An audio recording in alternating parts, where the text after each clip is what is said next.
അപ്പൊ ഇനി അങ്ങനെയൊന്നും പറഞ്ഞേക്കരുത്.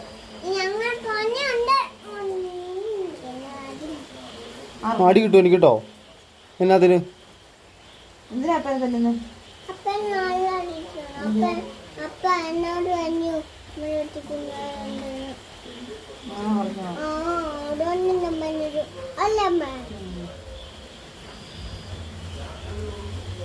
എന്റെ കൈ നല്ല അടിക്കും.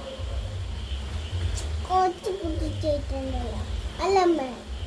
എന്നെ വാന അല്ലേ അമ്മ, അല്ലേ അമ്മ, എന്നെ ഇതിനകത്ത് കൂട്ട് പറ്റില്ല. സാരില്ല, ഇത് അപ്പല്ല തീരുമാനിച്ചത് അല്ലേ നീ അല്ലേ അമ്മേ.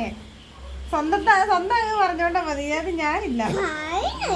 കൂട്ടാളിയായിട്ട് എന്നെ കൂട്ടണ്ട. എന്നെ മിണ്ടയിച്ചു. ഞാൻ മിണ്ടണ്ടത്. അപ്പ അപ്പല്ലേ തീരുമാനിച്ചത്